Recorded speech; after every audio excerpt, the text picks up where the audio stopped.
Narga Bella dengan NIM F1012241015. Dan saya, Ricky Putri Panabas dengan NIM F1012241002. A few moments later. Hai, selamat datang di podcast Suara Bumi. Podcast yang membahas isu-isu lingkungan terkini dan solusi-solusi inovatif untuk menjaga kelestarian bumi kita.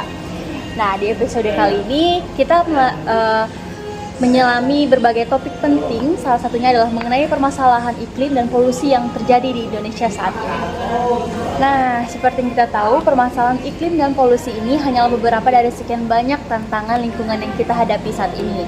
Nah, podcast ini hadir untuk memberikan informasi akurat, solusi praktis, dan inspirasi bagi kita semua untuk menciptakan masa depan yang lebih berkelanjutan. Nah, yang bikin episode kali ini gak kalah serunya nih dari episode sebelum-sebelumnya.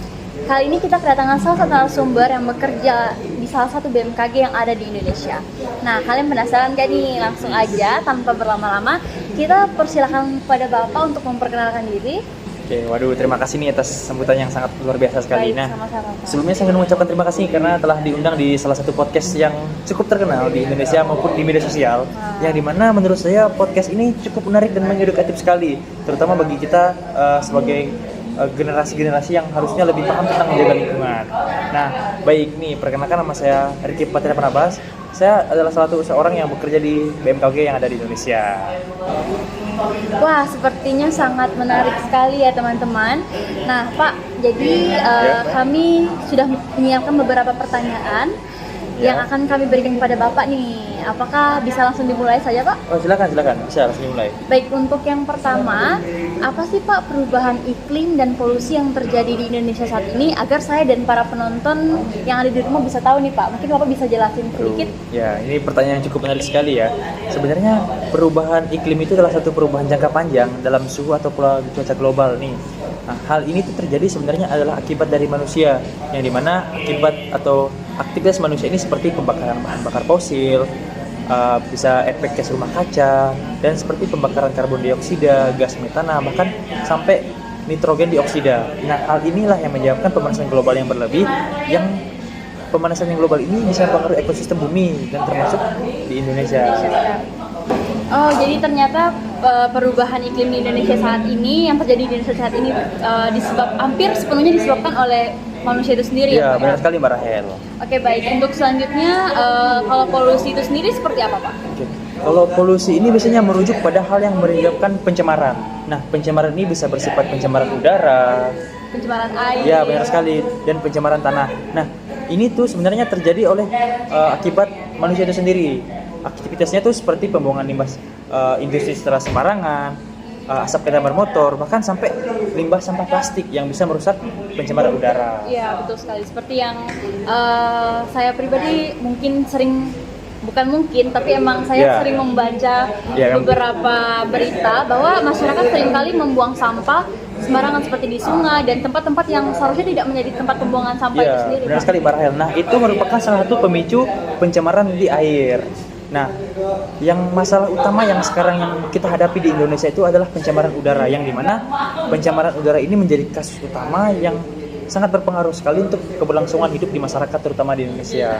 Contohnya itu berkurangnya kualitas udara atau oksigen yang kita hadapi sekarang, contohnya di daerah perkotaan. Nah, mungkin Mbak Rahel bisa perbandingkan antara kualitas udara yang di kampung atau di pedesaan dengan yang di perkotaan. Itu mungkin saja sangat sangat terasa ya kan? Oh, jadi seperti itu ya Pak? Ya, benar sekali Mbak Rahel. Baik, lanjut ke pertanyaan yang kedua Pak. Ya, boleh silakan. Mengenai dampak perubahan iklim di Indonesia. Seperti yang kita ketahui, Indonesia sebagai negara kepulauan memiliki kerentanan yang cukup tinggi terhadap perubahan iklim. Apakah menurut Bapak ada dampak yang paling bisa kita rasakan saat ini dalam kondisi iklim kita yang saat ini? Oke. Kalau misalnya kita berbicara tentang dampak ya, sebenarnya itu banyak sekali dampak dari perubahan iklim yang ada di Indonesia ini. Tapi menurut saya itu ada 3 dampak yang sangat berpotensi kita rasakan. Ya, benar sekali. Nah, salah satunya itu adalah peningkatan suhu dan cuaca yang sangat ekstrim.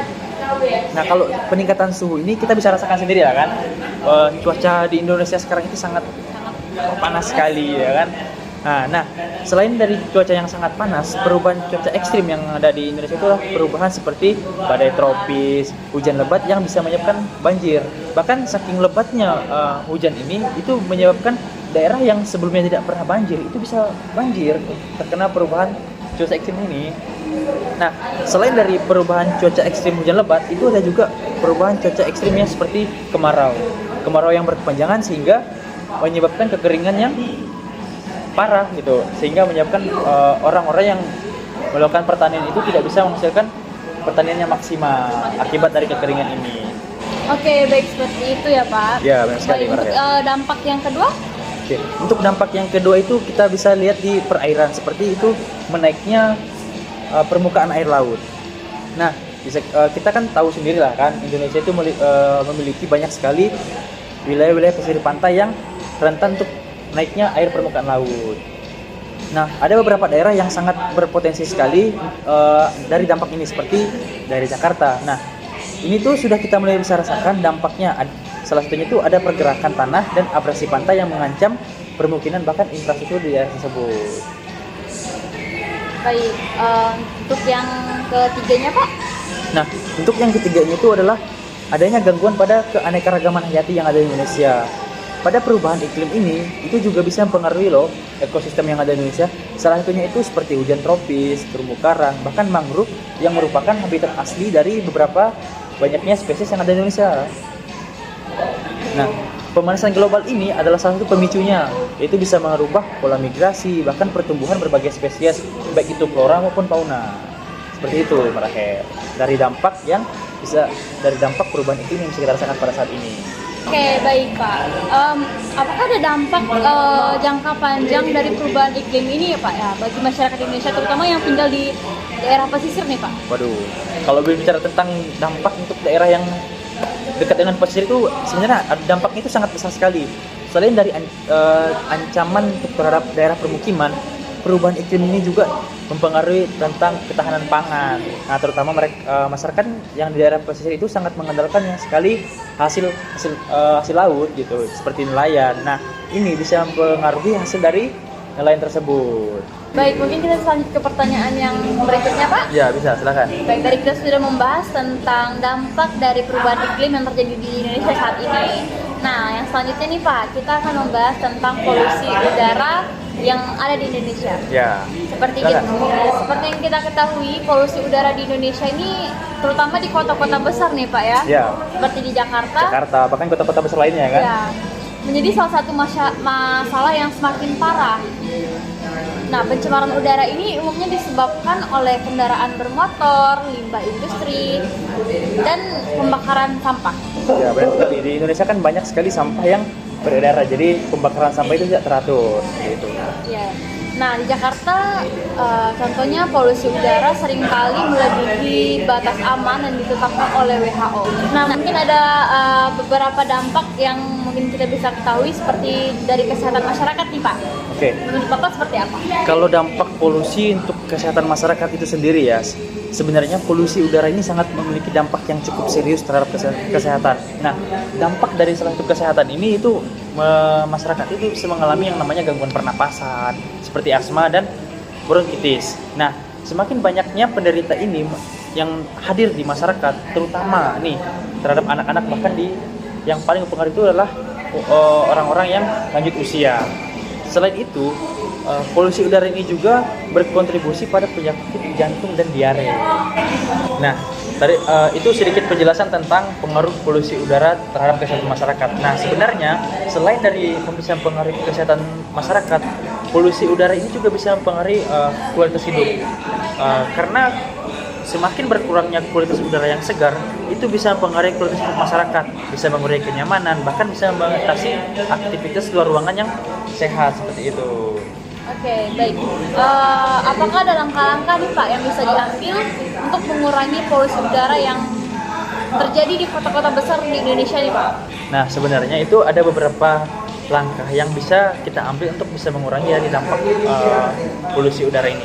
Salah satunya itu meningkatkan transportasi publik. Nah, dengan meningkatkan transportasi publik secara efektif itu bisa mengurangi jumlah kendaraan pribadi yang dimana kendaraan sekarang itu kan hampir banyak menggunakan bahan bakar fosil ya. Nah, dengan memperbanyak transportasi publik dan bisa mengurangi kendaraan pribadi itu merupakan salah satu langkah yang cukup baik untuk bisa mengurangi polusi udara.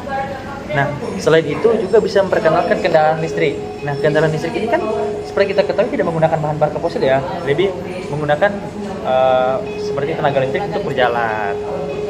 Nah, seperti itu salah satu langkah yang menurut saya itu bisa diambil untuk mengurangi polusi udara. A few moments later. Wah, sangat menarik sekali penjelasan dari Bapak Patria mengenai perubahan iklim dan polusi di Indonesia yang terjadi saat ini. Kita sebagai negara yang memiliki keanekaragaman hayati yang luar biasa, yang sangat luar biasa ini, kita harus lebih serius dalam menghadapi masalah perubahan iklim dan polusi yang terjadi saat ini. Tentu saja ini bukan hanya tugas dari pemerintah ya Pak ya, Ya, benar sekali. tetapi juga merupakan tanggung jawab kita sebagai individu dan bagian dari masyarakat.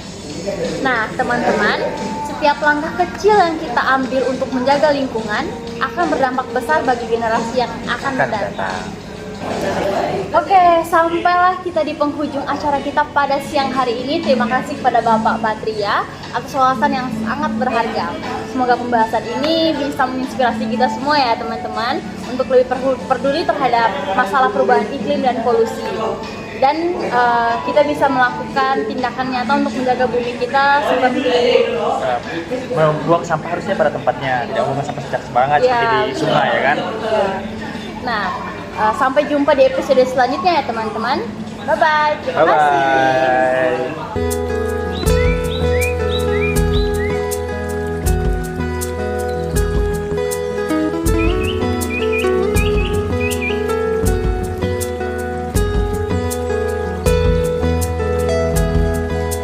A few moments later.